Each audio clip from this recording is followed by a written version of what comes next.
रात इसी सुनसान रास्ते पर एक सफ़ेद एम्बुलेंस धीरे धीरे पत्नीटॉप की तरफ बढ़ रही थी, लेकिन उस रात उसके पीछे रखी एक लाश उसकी ज़िंदगी हमेशा के लिए बदलने वाली थी। हेलो दोस्तों, कैसे हो आप सब? आई होप सब बढ़िया होगे। मैं हूँ पोरिश और स्वागत है आपका डार्क फाइल्स में। आज की जो कहानी है वो 100% ओरिजिनल फिक्शनल हॉरर स्टोरी है। तो लाइट्स ऑफ कर लीजिए, हेडफोन्स लगा लीजिए, चलिए शुरू करते हैं। साल था 2003, दिसंबर की एक ठंडी रात। जम्मू से पत्नीटॉप जाने वाला पहाड़ी रास्ता दिन में जितना खूबसूरत लगता था, रात होते ही उतना ही खौफनाक हो जाता था। घने जंगल, तेज़ ठंडी हवा और किलोमीटर्स तक ना कोई घर, ना कोई गाड़ी, ना कोई इंसान। उस रात इसी सुनसान रास्ते पर एक सफ़ेद एम्बुलेंस धीरे धीरे पत्नीटॉप की तरफ बढ़ रही थी। एम्बुलेंस चला रहा था करण। पिछले 8 सालों से वो एम्बुलेंस ड्राइवर था। उसने कई एक्सीडेंट्स देखे थे, कई लाशें पहुंचाई थी, लेकिन उस रात उसके पीछे रखी एक लाश उसकी ज़िंदगी हमेशा के लिए बदलने वाली थी। हॉस्पिटल से निकलते वक्त एक बूढ़े वार्ड बॉय ने उसका हाथ पकड़कर कहा था, बेटा रास्ते में अगर कोई भी एम्बुलेंस रोके तो रोकना मत। करण हंस पड़ा। क्यों? वार्ड बॉय ने सिर्फ इतना कहा, क्योंकि आज रात वो घर नहीं जाना चाहती। ये कहकर वो अंदर चला गया। करण ने उस बात को मजाक समझा और एम्बुलेंस पहाड़ों की तरफ दौड़ा दी। रात के लगभग 9:42 एम्बुलेंस के पिछले हिस्से से एक हल्की सी आवाज़ आई, टक। करण ने ध्यान नहीं दिया। उसने सोचा रोड के झटके हो गए, लेकिन कुछ सेकंड बाद फिर आवाज़ आई, टक टक, जैसे किसी ने अंदर से नॉक किया हो।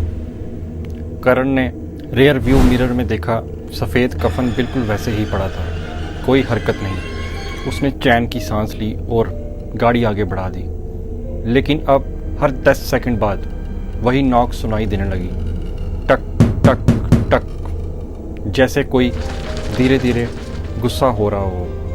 करण से रहा नहीं गया। उसने एम्बुलेंस रोड के किनारे रोक दी। बाहर सिर्फ हवा चल रही थी। दूर जंगल से किसी जानवरों की चींख सुनाई दी। करण टॉर्च लेकर पीछे गया। उसने धीरे से दरवाज़ा खोला। अंदर सब कुछ नॉर्मल, लाश बिल्कुल वैसे ही।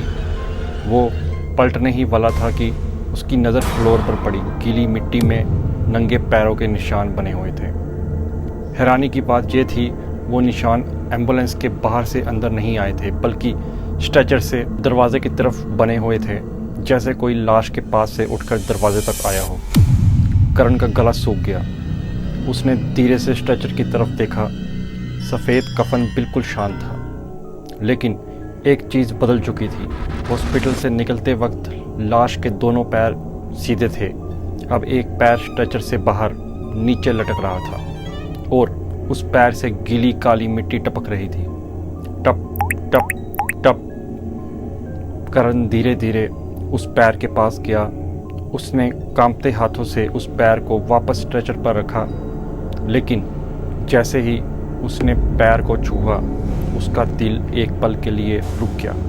वो पैर बर्फ़ की तरह ठंडा नहीं था, बिल्कुल इंसान के जिंदा शरीर की तरह गर्म था।